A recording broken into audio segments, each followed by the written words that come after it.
Hello and welcome to ScreenSkills. My name's Helen Shreve and I'm head of the programmes there, and in another life I was an executive producer at the BBC. Let me just introduce Ceri Stone and Seth, who are both experts from Wiggin, and I'd like to hand over to them and they'll start their presentation. Thank you very much. Thank you, Helen, and welcome to the ScreenSkills session on the recent updates on the changes to government support, in particular the COVID Job Retention Scheme and the Self-Employed Income Support Scheme, and in particular on their ongoing implementation in the media context. My name is Ceri Stone, and I'm a tax partner at Wiggin, which is a law firm which specialises in advising those in the media sector. And co-presenting with me today is Seth, who is my colleague and in our employment law team at Wiggin. Now, since the world was turned upside down by COVID-19, we've been working closely with all our media clients and also umbrella organisations such as the BFC, firstly to shape and secondly to try and help those in the industry access the government's COVID support. Now, as some of you may know, and as Helen, I think, alluded to, we presented seminars on each of these two schemes for ScreenSkills back at the outset of all of this. And that's when the government support was initially being rolled out. And they are still available on the website, I understand, to be accessed by those who are interested. This session is intended to build on those. The situation has obviously evolved since March, and the government has announced a number of new measures and revised guidelines. So ScreenSkills has kindly invited us back to provide you with the latest position so as to enable you really to assess those revisions and how they might impact you.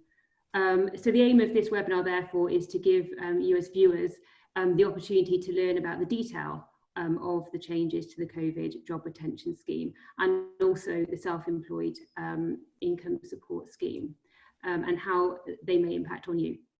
As Helen said, this is an educational webinar, so it doesn't constitute legal advice per se, but we do want to give you the chance to ask any questions as we go through, which we'll try and deal with at the end. We'll do our best to answer as many of those as we can. So this slide here really provides us with an outline of the talk. The first focus is going to be on the COVID Job Retention Scheme itself, and a look at the changes there to employer costs, the increased flexibility to those who are being furloughed or for those who are managing those being furloughed, the restrictions to the job retention scheme going forward, and also Seth in particular is going to talk us through the employment considerations. So just to put all of this into an employment law context. We're then going to have a look at the Self-Employed Income Support Scheme and go through an outline, a very brief outline of what it is, and the extensions to that scheme that are going to kick in over the next couple of months. And we're also going to touch on a couple of other issues that are kind of pertinent to this, such as the Statutory Sick Pay and a few other points, before moving on to really looking at action points, what people should be doing now. And then, of course, as I mentioned, taking your questions. So moving on to the next slide. This is really just to start looking at the COVID Job Retention Scheme. Now, I'm not going to go through the details because I'm sure many of you are familiar with it. There is a webinar, as I said at the beginning. You can go look at many other resources to refresh on the basic structure. But essentially, it is support provided to employees or to employers to really allow them to retain employees rather than to terminate contracts and do something more permanent. As the first point says, there's been had widespread adoption throughout the TV and film industry and may obviously affect some of you watching today very personally. Of course, COVID halted many productions and many in the media have therefore been placed on furlough, as it's known, and may well be wondering what happens next. Now, the companies have used furlough to support themselves essentially and their workers through this time, which has been invaluable but clearly can't be indefinite. So looking at this, two factors really come into play. First of all, the government clearly has limited coffers, they're not bottomless. And secondly, with a fair wind, hopefully some productions will start up again over the next few months as we head into autumn. So what comes next? Essentially, the revisions go to trying to adapt to this new situation. So the CJRS, as we call it, has been extended until the end of October 2020.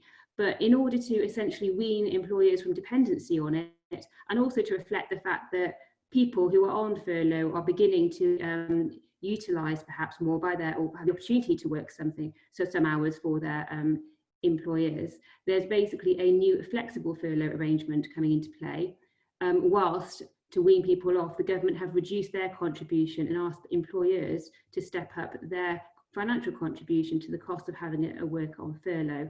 In addition, the eligibility criteria has been slightly tightened and further procedural rules introduced. But Seth will go through the detail of this. I just wanted to step in at this point really just to say that when looking at this, it's worth bearing in mind next actions, just considering first of all how it impacts you if you are an employee, but as an employer also looking at your existing furlough population in light of perhaps changing business needs over the summer, and the tapering of the government relief probably prompts a review of how you are treating your workers and what you do next over the next few months leading into the end of October. Clearly it's an opportunity to model costs, and Seth will go through detail of how these are changing, and also to ensure that where there are flexible working options, perhaps people are taking advantage of these, having the upside as well as the reduction in government support. So I'll now pass over to Seth, who will run through the detail of the revised guidelines. Thanks, Ceri. So just to start things off, one of the big things that's coming in the next few months with the JRS is this tapered government relief that Ceri's mentioned. So what's happening with that? Well, from July, fortunately, there's no changes being made, which will be good news, obviously, to individuals who are furloughed and to employers. So for July, the government's contribution to someone's salary of 80%, capped at £2,500 a month, which is the sort of standard rate that you get through the scheme, that will continue. And employers will still be able to claim their national insurance contributions and any pension contributions up to the statutory minimums under the scheme. So July, nothing's changing. But from August, that's when the tapered relief kicks in. So from August, the amount of the government contribution to salaries will remain the same. So they're sticking with the 80%, capped at £2,500 a month. But employers will no longer be able to claim the employer's NICs and the employee pension contributions, which otherwise would need to be, or would otherwise have been claimable under the scheme up until that point. And the rough approximation of that cost is about £300 for an individual who is paid the capped amount of £2,500 a month. Then from the 1st of September, the government's contributions going down to 70% rather than 80%. So that works out at a cap of £2,187.50. And again, the employer is not able to get a grant for the employer's NICs or the pension. And then in October, the contribution reduces again down to 60%, capped at £1,875. And again, they can't claim the employer's NICs and the pension. The important thing to note in terms of September and October, however, is that while the contribution is reducing, the employer is still required to pay the 80% rate to employees who are furloughed during that time. So that's still subject to the cap, but that's why it's an increased cost. So it isn't a case that you can simply pay 70% or 60% to workers during that time. They would still need to receive the same amount they have been receiving under the scheme, but your contribution from the government will be less. So that's why the tapered relief is sort of kicking in on a month-by-month basis. So that's about the sort of tapered relief. What about flexible furloughing? What's all this about? Well, this is certainly a welcome development, because one of the difficulties with furloughing up until now, or up until till July, has been that individuals on furlough haven't been able to work for their employer. which obviously there's sort of rational reasons behind that. And you may have seen reported in the news today, actually, there's been cases where there's been alleged fraud by employers who've actually been asking their employees to work while they've been claiming furlough payments for them. So it's been a sort of a tricky area for HMRC and also for employers to sort of grapple with. But flexible furloughing is going to change that, and it's going to mean that you can actually do some work for your employer while furloughed. So what's the flexibility? What's coming in? Well, firstly, there's going to be no longer any minimum furlough period. Previously, up until July, you had to furlough for a minimum of 3 weeks, but from July onwards, actually a furlough period could be as little as an hour or a day. So there's no minimum period to that particular furlough, which is incredibly useful. There's also complete flexibility on employers and workers to agree the working pattern, and also obviously to agree that they will work for their employer, which is sort of a big significant change from how things have worked before. Where the difficulty comes in is in quantifying the claims. Now, the way that the flexible furlough arrangement will work is employers will need to cover the cost of the hours that the employee is actually working for them, and therefore the furlough payment or the contribution from the government will only cover the period where effectively they're on furlough for that time. Now, how do you work that out? Well, essentially an employer has to look at or calculate what someone's usual hours were for the particular claim period, and then obviously deduct from that the number of hours that they're actually working for the employer to work out what hours can be claimed. But calculating those usual hours and also integrating that into some of the other peculiarities around the scheme probably isn't as straightforward perhaps as it might have been, although it's never going to be that easy with something like this. Now, if you're on a fixed hour contract, the situation is a bit more straightforward. So essentially you'd look at what someone's contracted hours were in their last pay period prior to the 19th of March. So that's a bit more straightforward. It's a little bit more complicated if you're on variable hours, which obviously a lot of people in the media industry and the production sector are. And in that case, you would look at the hire of the average hours that someone worked for your organisation over the last tax year, so 2019 to 2020, or the corresponding calendar pay period in that tax year. So for example, if you were putting in a claim in July, you could look back to what someone was working for you in the previous July, if they were working for you at that time, and see if that actually gives you a higher average amount. But it becomes quite complicated when you integrate that with some of the other claim sort of peculiarities, which we'll come on to on the next slide. And then finally, what do you pay your workers, or what are workers entitled to for the amount of work that they're doing, for those hours where they are working? Well, the guidance states that you should be paid full pay for those hours, but it's not entirely clear what full pay actually means in that context. There's potentially scope to agree what that rate of full pay would be. And actually that could be potentially quite useful and fair in situations where, for example, an employer has actually reduced someone's pay prior to going on to furlough, obviously to take account of the unusual economic situation we're in. And in that situation, potentially they could agree that those hours worked would be at that sort of reduced rate rather than perhaps their original contract rate. But again, this would be something that should be up for agreement between the employer and the worker. So what are some of the other new rules that have come in? Well, firstly, there's a new cut-off date. So if you weren't furloughed by the 10th of June, then there's no longer any chance for you to be furloughed unless you're coming back from statutory family leave. So essentially everyone who's going to be furloughed sort of from now on will probably be someone who's already been furloughed, and that will obviously limit the number of new people coming onto the scheme. Also, there was a new cap on furlough claims being introduced. So essentially an employer can't claim in following July for more people on furlough than it had done in a previous claim period prior to July. So for example, if prior to July an employer had at the most claimed for 30 workers on furlough in a particular period, then they wouldn't be able to claim more than 30 in a period following flexible furlough coming in. Now, most of the time, that's not going to cause any issues, but in the situations where employers have been operating sort of rotational furlough arrangements, that possibly could cause a problem where, for example, you had some people on furlough, some people sort of working, and then you rotated that. From July onwards, you wouldn't be able to furlough all of those individuals at the same time. You'd still need to be limited to the maximum that you did prior to July.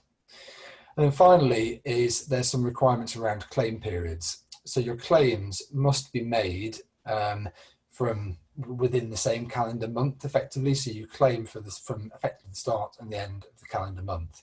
And your claim periods must be at least 7 days, although that rule is relaxed if you're claiming for the first few days of a month or the last few days of a month. And you also must ensure that all of your workers are effectively claimed for, all the workers on furlough are effectively put through in the same claim. Because what HMRC are keen to avoid is multiple claims going in for the same periods. Now, a lot of that is potentially workable, but when you combine that with some of the sort of calculations around what someone's usual hours are, potentially getting into some quite tricky maths, which I'm sure employers will probably be scratching their heads about over the next few months. But that's kind of where we are, and obviously that's something that needs to be worked through. So in terms of some of the other employment considerations to think through, firstly, resourcing and selection will be something that's relevant. Obviously, with a lot of productions coming back to work, people are thinking about what they actually need going forward. And with some of the kind of the sort of safety measures that are going to be introduced, actually flexible arrangements and part-time arrangements potentially could be quite useful for employers and for productions at this time.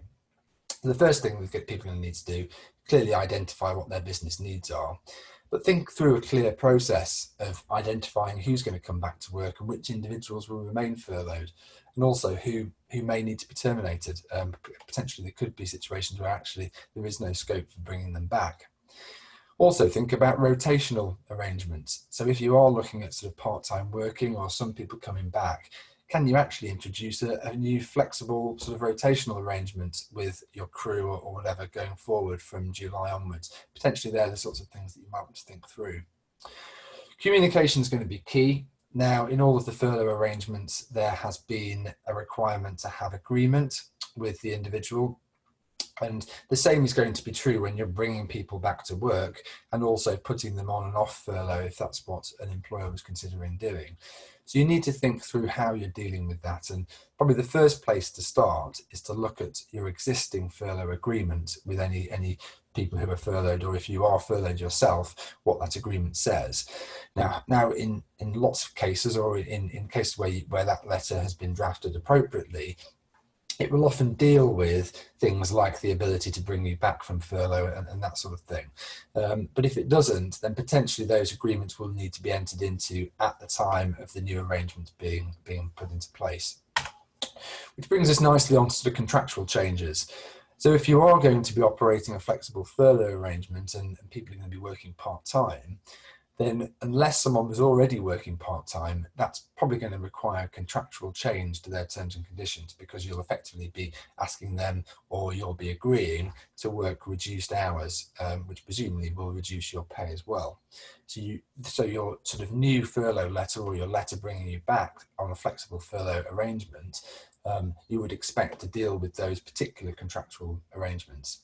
Now, if you're an employer or if you're supervising and you're implementing these things, then you probably want to think as well at this time as to whether or not there's any other changes that you want to put into place as part of that arrangement and the part of those sort of kind of new flexible furlough arrangements. For example, obviously, as I've said, there's lots of new protocols that have been introduced, so the BFC protocols, the Screen Alliance guidance, and obviously the government guidance around safety in terms of coming back to work and working in the production sector. Now, a lot of that is going to lead to new policies and new initiatives and risk assessments that are going to be carried out by employers. And potentially, you'll want crew or sort of individuals working on a production to comply with those new policies and to sort of adhere to certain things such as health declarations, that sort of thing. So potentially it's a good opportunity with people coming back, if you're requiring their agreement to other changes, to ensure that those sort of necessary things regarding sort of complying with new policies, etc., are implemented into contracts.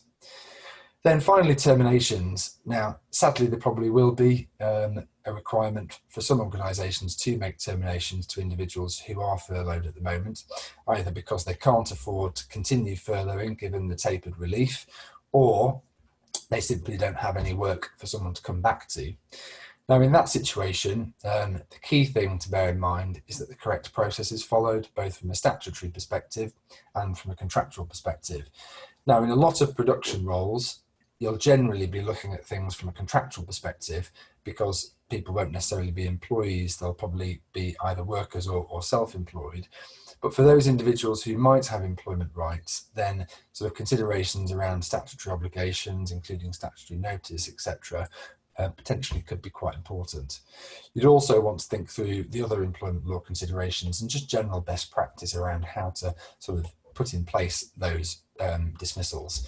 And usually the more process that's put in place around that, the better, and the more chance of sort of mitigating any potential liabilities and obviously sort of issues that could arise from that. But the sorts of things to think through are sort of unfair dismissal considerations for employees, accrued holiday pay that if it wasn't taken would need to be paid out on termination. Obviously ensuring dismissals are free from discrimination and aren't tainted in any way related to a protected characteristic. But also with employees, you potentially would need to think about collective consultation obligations where there's a larger number of employees, 20 or more, being potentially contemplated for dismissal within a particular period. So there's various different employment considerations to think through. Obviously, this is sort of more detailed than we can go into in this talk, but hopefully that gives a flavour of the things that employers and also individuals would want to think through at this time. So I'll hand back to Ceri now, who is going to take you through some of the changes that are coming in on the self-employed scheme, and then I'll pick up later on to go through some of the things to think about sick pay. So over to you, Ceri. Thanks, Seth. And before I move on completely, I just thought a question that came in whilst you were talking that I know you'll be able to answer quite neatly straight away, actually, and might be good to deal with now. It's about accrued holiday and holiday entitlement for workers whilst they're on furlough. And we just had the question in about how that would work. So, yeah, was the question around does holiday accrue, or is it more around termination? It was around the accruement, I think, rather than termination. Yeah, okay. So in holiday accrual during furlough is probably many of you know, has been a bit of a hot topic over the last few months. Now, when the government guidance finally was released on holiday pay, it initially said that employers had to cover, well, firstly, that holiday would accrue while someone was on furlough, but secondly, that holiday would accrue at the rate of 100% of their pay and not at the 80% pay rate. Now, actually, subsequent revisions to the government's guidance have removed the reference to 100% and have effectively said that the employer needs to ensure that the appropriate rate of holiday pay is paid, or the normal rate of pay. Now, there's an argument from a legal perspective that actually the appropriate rate might be the 80% rate, so the furlough rate, and that's because holiday that accrues during the period of furlough, your normal rate of pay during that period is 80%. So arguably that would potentially be the appropriate rate. But there's certainly another train of thought that actually the correct rate of holiday accrual would be the full rate of pay that someone was on prior to going on to furlough leave. Now, employers have looked at sort of various different solutions around that, but certainly I suppose from an individual's perspective, you should be aware of your holiday rights and the fact that holiday does accrue. But equally, I guess from the employer's perspective, it isn't straightforward what amount needs to be paid. I probably would say that the sort of safest approach all round would just be to pay the full rate of pay for any holiday that's accrued. But it's something where that sort of decision can actually be quite expensive and require quite a significant additional cost to a producer during a time where obviously budgets are very tight. So it's something where I would suggest taking a bit of advice on it. Obviously, sort of, I think from an individual's perspective, also bearing in mind that there's a lot of faith that employers have put in kind of utilising these schemes, and that actually a lot of them have made these decisions without actually necessarily knowing that there was additional sort of holiday costs sort of based on that. So there's various different issues there. I mean, I could probably talk about it all day, but hopefully that gives you a flavour of my view on the subject. Okay, great, thank you. I thought that was useful to cover now in case people had a follow-up to that, so we could bring in or come back to at the end. No, thanks. But moving on now to the self-employed income support scheme. This is obviously for those who are self-employed rather than pure employees of a production company. Now, this scheme was introduced by the Chancellor around, well, or just after the CJRS. And it was originally set to be available for 3 months, but as has happened with the furlough scheme, essentially it's now been extended. We've covered it in an earlier session that we've done for ScreenSkills, which is still available, as we mentioned at the beginning. However, I thought it'd be useful just to trot through the outline of this. It's a little bit simpler. And essentially it allows eligible freelancers to claim a taxable grant of 80% of their trading profits when you average those trading profits over 3 years in most cases. And that's capped at $2,500 per month. And that's very, very similar to the amounts that you might get as an employee on the face of it. But, and there's a significant but, as there sometimes is with these things, there's quite a number of freelancers who fall outside of the quite stringent criteria for eligibility in terms of the self-employed income support scheme. So this slide here essentially sort of trots through at a high level some of that criteria, just so people have context here. So the first is that the individual must be self-employed and trading in the tax year 2019 or 2020. They must have submitted their self-assessment tax return for that year to 2018 to 2019. And they must have been trading or at least intending to trade in the tax year 2020 to 2021. Now, given that this tax year started in April, obviously some people would have stopped trading or perhaps actively working at least before that. But you just need to show that you would normally be trading and you had an expectation that would continue. There was no reason, so no announcement of early retirement or similar to make anyone think that you wouldn't have continued trading, and you were essentially reliant on that income, so would have had to have done something during this tax year in order to support yourself. You also, as an individual, must have lost trading profits due to COVID-19. Now, it doesn't mean you need a contract that hasn't actually happened because of COVID-19. It just means to show that perhaps you can point at profits last year and an expectation that you would have received, a similar kind of level of income, but it hasn't come to pass in this year, simply probably in the media context because the work hasn't been there for you to do. Finally, an individual's trading profits must be no more than £50,000 per annum, and their trading profits from that they're receiving as a self-employed person must form no more than half of their total income for these years listed here. Now, as I mentioned, this does mean that you have quite a large chunk of freelancers, at least in the media sector, that are not eligible under this support scheme. So moving on to the next slide, we've just tried to identify here some of those who are sort of in those buckets of people who won't benefit from the self-employed income support scheme. And so those are basically freelancers earning in excess of £50,000 per annum, which is a significant amount, obviously, but perhaps in London, or if you are a senior, person on set of any type, then you might well be earning over £50,000 per annum. So it doesn't perhaps exclude only the very wealthiest of freelancers. Also excluded those who move between PAYE, so employment contracts, and self-employed engagements. They are excluded. And freelancers working through limited companies, which obviously in our sector is known as loan-outs, and who are extracting their profits not only by way of dividends, but who are also taking a salary.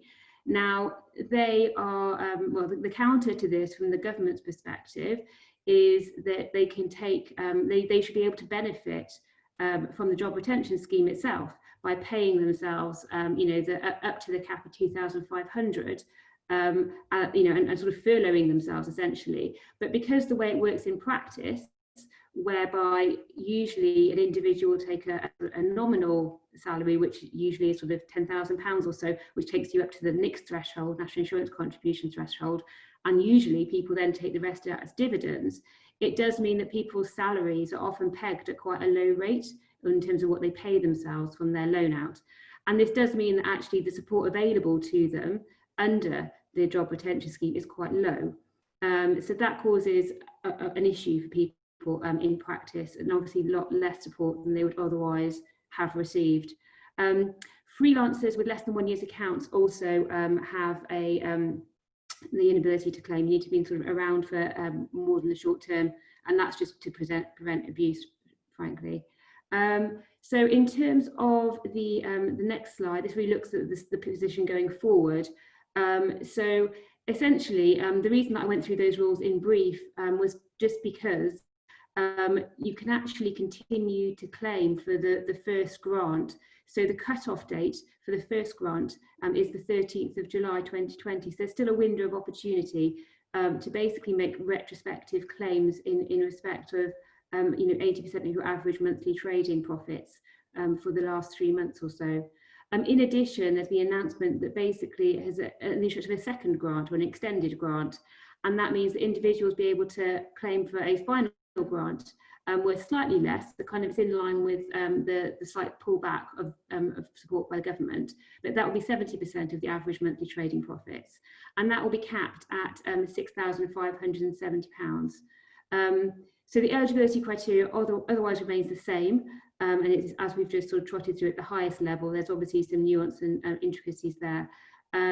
And you will simply need to confirm that you meet the eligibility criteria. HMRC will obviously confirm that for you essentially, and have you been adversely affected by COVID, and you set on or after 14th of July in order to get this second grant. Now, unlike under the job retention scheme, there's still the ability to claim for the second grant, even if you haven't claimed for the first grant. So there is still quite a significant window of opportunity for those who are able to meet the eligibility requirements. So I will now pass back to Seth for a little bit more detail. Thanks, Ceri. Well, I might return the favour because there was one question that came in just while you were talking, which I think you might be able to answer quite quickly. So one individual had asked, is it still the case, I assume in respect to the second grant, that if you only started working self-employed from August 2019, that you wouldn't qualify? Yeah, unfortunately, yes, that has remained the case. I know there has been some lobbying on this point, and HMRC have listened to some points on this, and they've revised this guidance a number of times, but at the moment, yeah, I understand that still stands. Okay, thanks. Brilliant. Well, I'll take back over in respect of sick pay. So the reason that we just thought it would be worth a little bit around statutory sick pay, just because obviously with productions looking at sort of getting back to work, which obviously is great news, a lot of thought is going into the particular sort of safety measures naturally, and also the implications of sort of the crew and the workforce and the production staff potentially becoming sick, whether that's related to COVID-19 or not. But obviously COVID-19 is the sort of pressing concern. Now, this is potentially quite a topical issue, and one that isn't necessarily that straightforward, given that actually a lot of production contracts don't sort of ordinarily account for sick pay. But it's likely to obviously become quite an important consideration going forward. So we thought it would just be worth giving a bit of a sort of a brief rundown of what the law is related to statutory sick pay and how it's changed, as there has been sort of significant changes and additional support that's come in as a result of COVID-19. So firstly, statutory sick pay only applies to certain individuals. Now, effectively, in a production context, you would need to be paid via PAYE to be eligible for statutory sick pay. So if you have someone who has potentially been eligible to be furloughed, then it's likely that you'd also be eligible for statutory sick pay, provided that you earn at least £120 a week on average.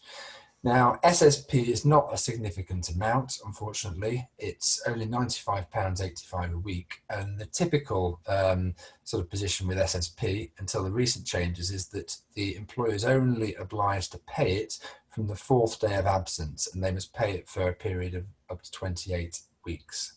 Now, as I've said, it only will apply to those paid via PAYE. So if you're self-employed, so a Schedule D or a loan out, then you won't be eligible for SSP. Potentially, it could be something else in your contract that deals with sort of sick pay obligations, but I suspect not, because the majority of sort of self-employed contracts would usually state that if someone's not fit to work or is otherwise incapacitated, then they wouldn't receive pay for that period. So what's changed? Well, in the last few months, we've actually had 2 sets of changes to the SSP legislation in light of COVID-19. The first significant change is that if someone's absent due to COVID-19, then they become eligible to SSP from day 1 of their absence rather than day 4, which actually means that SSP pays out a little bit more than it would do otherwise.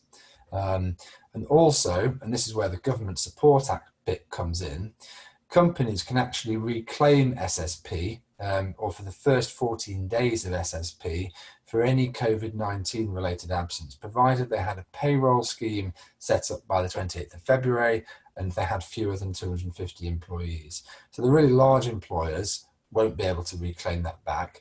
But if you were a small sort of independent production company, then potentially you'd be able to claim back these SSP costs. And there's also quite important new rules on deemed incapacity, which I'm going to come on to now. So what's deemed incapacity about? Well, obviously one of the sort of issues with COVID-19 and one of the things that's been necessary for the government to introduce has been all of the requirements around sort of social distancing and self-isolation. Now, obviously, if you've got a requirement to self-isolate, then that obviously sort of potentially puts you in quite a difficult position in terms of your job and the pay that you receive. So effectively the changes that have come in mean that if you're working on a PAYE basis, so you would otherwise be eligible for SSP, then you will be eligible if you were required to self-isolate because you're either suffering from COVID-19 or you've got the symptoms. So that's obviously a temperature, a new continuous cough, or the recently kind of new symptom that they've announced, which is the loss of taste or smell. Or if you live with someone who's displaying COVID-19 symptoms, or if you're shielding in line with public health guidance, or finally, which is more recently, and this is one of the recent changes that came in, if you're isolating because you've been told to isolate as a result of the government's new test and trace initiative, which if you haven't heard, they can effectively call you up and say, look, you've come into contact with someone with COVID-19, you're required to isolate for 14 days. Now, if in any of those cases apply, then SSP would be eligible or would be due if you're an eligible person. Just sort of bringing this sort of to a close in terms of sort of sickness issues, there are a couple of other additional considerations just to bear in mind, and we haven't got time to go into these today, but I just thought it was worth flagging them seeing as we're discussing this particular topic, just because if these did crop up, they're the sorts of areas where actually you probably need to be a little bit careful and think through the potential implications, possibly take advice on them. The first one is the issue of individuals with disabilities or potentially other protected characteristics. Now, there's a number of conditions out there which we now know are particularly susceptible to COVID-19, where individuals are either vulnerable or potentially extremely vulnerable. And also there are obviously implications for individuals who are pregnant and individuals over a certain age bracket. Now, potentially all of those categories are going to be protected by our Equality Act and the equalities legislation, and you need to think through any decisions in this area in respect of kind of obviously ensuring that people aren't sort of subjected to any form of discrimination and that obligations to make reasonable adjustments are properly complied with. So that's the first thing, just to think through if that was relevant to your situation. The second thing that we've been dealing with quite a bit recently is individuals who refuse to come to work. Now, that can again be quite a tricky situation to deal with as a manager, and there might be a number of reasons why someone doesn't want to come in. It could be that they're just anxious. about coming in, which is perhaps quite understandable given where we are in the current time, or it could be that they feel that the safety protocols that the production's put in place aren't actually satisfactory, and they're concerned about their safety for that reason. Now, either of those reasons are potentially something to think through quite carefully, and the way that you would deal with this. And I would say that the first step probably would be just to sort of have a chat with the person and try and understand why it is that they don't want to come in. But again, it's an area just to think through carefully. And then finally, and one where you might not often think about this, and this actually can throw its own issues up, is individuals who actually want to come to work and they're fit and able, or they say they're fit and able to work, but the employer actually thinks they should be off sick and isolating. How do you deal with those situations? That they can actually be just as equally tricky to deal with. And often one of the issues there is actually what rate of pay you would pay someone in that situation where they say they're fit and they should be at work, and actually the employer is the one that wants to send them home. So I think the key thing there is think through those situations carefully. There's a few risks attached to them, and if necessary, we'd recommend taking additional advice on those. So that's everything from me today. I'll hand back to Ceri, who's going to just take you through some of the sort of action points out of the talk today. Yeah, I mean, this is our final slide now, but just a few takeaways really in terms of steps that people can take. Obviously, as an employer, you probably want to review your existing furlough population in light of, I guess, changing business needs, which I'm sure you're completely on top of, but also in terms of the tapering of relief and the flexibility that's now available to you. And just, I suppose, think about what internal policies and procedures you want for, assessing your individuals and how to treat them going forward. I think as an individual in that scenario, it's obviously helpful to be cognizant of the changes and be aware that they might be impacting you. Perhaps, a level of proactivity in terms of thinking of workarounds and how it might work in practice as things move forward. And any kind of flexible working, it needs to be mutually agreed. So it would obviously be to everyone's benefit to communicate and resolve these as early as possible. From the employer's perspective, obviously modelling costs and the same for employee. I mean, clearly everyone's been impacted or potentially impacted where there's no top-up arrangement in place. And as the government support reduces, clearly there's going to be some financial consequences for both the employer and potentially some employees. And I think it's really just doing this all in good time. So ensure that you've got your payments calculated, claims made and processed. It's not a straightforward process necessarily claiming for furlough. And therefore it's something people need to be on top of from the administrative side of things. Finally, ensuring claims are made under the SEISS, for the self-employed scheme, claims are made within the necessary timescales. There's clearly an imminent cut-off deadline for claiming the first grant on the 13th of July. And whilst we don't have a cut-off yet for the second grant, I mean, frankly, if you think you need it, there's no real reason to wait to claim it as soon as HMRC have their process in place and invite you to place your claim. And finally, just to build on what Seth said, just consider implementing updating sickness policies. It's obviously a massive change in this area, and probably in how the workforce are working generally. So I think it's really timely to have a review of employment policies and perhaps consider how things are going to work, post-COVID on productions, as hopefully these start to crank up again. So that's it from us in terms of presentation. We've obviously got about 15 minutes or slightly less just to answer questions that have come in. Shall I kick off with a few, Ceri, and give you a chance to have a look at the, because there's a few questions that have just come in on the SEISS, which sure. I'll let you have a look at. I'll just pick up on a few on the JRS and also on holiday pay. So on the holiday question that came in earlier, I had a chance to sort of review those, and I could see that actually one of the other aspects of that was whether someone can be asked to take holiday during furlough.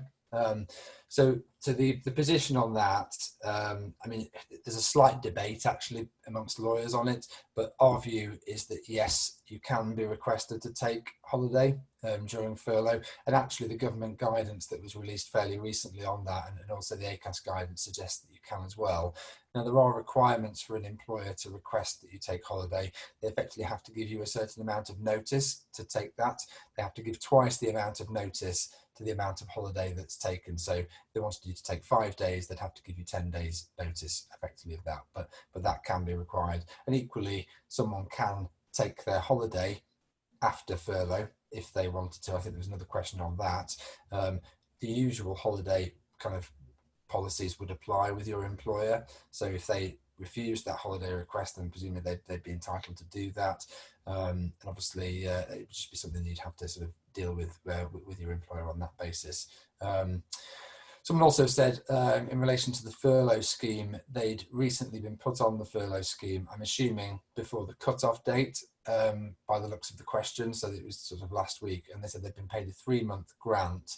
Is this 3 months from the application, or is it basically going back to the start of the furlough period?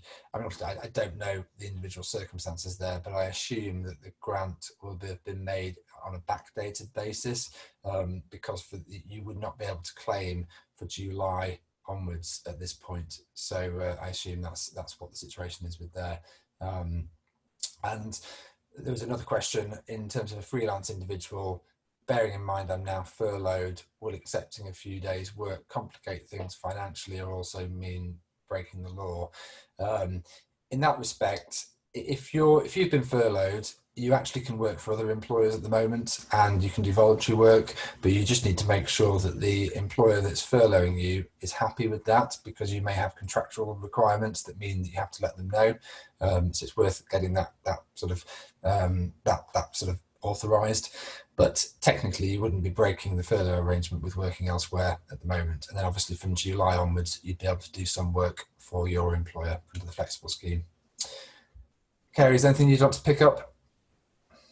Yeah, in terms of the self-employed scheme, just picking up a few questions that I've seen coming in terms of the date for the second grant, the final grant that of self-employed scheme, it runs from the 14th of July, so the day after the cut-off, and it runs for a 3-month period. Now, I don't think there is a claim date yet. I mean, essentially, probably HMRC need to wrap up claims for the first grant, and then we'll launch the second claim period, I imagine. I think it's the last I read was it's going to be someday in date in August that claim process will be up and running. So you could start then, but you could obviously backdate it to the 14th of July then. And they have been quick to pay out in our experience. They took quite a while from the announcement of the scheme to actually set up the relevant sort of tech really for people to actually make the claims. But the target, which they've largely met, has been where they've got successful claims in, they can turn them around in 6 days. So once you have put your claim in, it's to be hoped that the next round of claims will be equally efficiently dealt with. So you need to obviously have the right information to hand in terms of your UTR number, etc., an NI number, but there should be a pretty swift turnaround.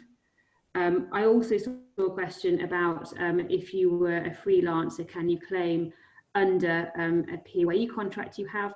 Now, and the answer to that is yes, if that employer actually agrees with that, and you obviously meet the other criteria for claiming CJRS, which as Seth referred to, has actually the period for making the first claim has expired. So it may be that if you're asking the question today and you haven't yet received any kind of furlough payment under that contract, then you may have missed the boat on that. And sometimes employers, in our experience anyway, if you've got a temporary contract, or like post all of all of this, it's sometimes not all very part-time. It's obviously an optional scheme, not everybody wants to run it. There are other support potential sources for you in terms of some kind of financial support. In our last webinar, we went through in some detail universal credit and other sources of finance that might be available to an individual who unfortunately just falls between the two stools, as it were, in terms of these two schemes. So it might be worth looking at that, or maybe and that's got web links as well to the various sources you could go to see if you might be eligible for other support. within well, generally, but also within the media industry, some specific stuff too. So it might be worth just checking out those web links and just seeing if there's something else that might be able to help you. Great. There's a couple of other questions I just picked up on that I can touch on. So there was one question: is there going to be any support extended to freelancers that work with PAYE contracts? I think this is touching on if you're an individual who does some self-employed work, but also some PAYE work, and you fall through the cracks of the self-employed scheme, what support's available? As Ceri's just said, there are potentially other support some mechanisms like universal credit, potentially. Obviously, if you do PAYE work, it's possible that furloughing might be relevant, but if you haven't been furloughed already, obviously you would have missed the cut-off date on that, potentially. So you'd be more looking along the lines of any sort of other benefits you can get, possibly universal credit. And on the universal credit point, someone also had asked, in the terms of the answer about working for other employers, I think the question is, if you're on universal credit, are you able to also take on other paid work and carry on claiming universal credit? I'd say I'm not a benefits expert, but my understanding is that universal credit is there if you're seeking work, and therefore, if you were able to obtain other work, then I imagine that would impact on your ability to claim. Yeah, and just as our general feel on this, I mean, we worked, with the COVID policy office at HMRC when all these rules were being drawn up, and fed in our comments. They were quite engaged and listening. And I think generally, the HMRC is sympathetic, and the criteria here are stringent and they need to be stuck to. But in terms of there being a sort of a pragmatic approach and a willingness to help, I do think there is some understanding there. It's very difficult to police a lot of these schemes. Probably retrospectively it will be done. It's difficult to do it real time, which is why this criteria is quite strict. But I think there is some sympathy and understanding from HMRC, and there are some complexities, especially as the guidelines were being rolled out, that made it difficult for people to know where they are. But it is hopefully a little bit more certain now for people. The rules have been refined, and there's if you go and look at the relevant government guidance, hopefully we haven't been able to reach your particular question today. Hopefully there will be something there that will clearly sort of point you in the right direction in terms of your personal position.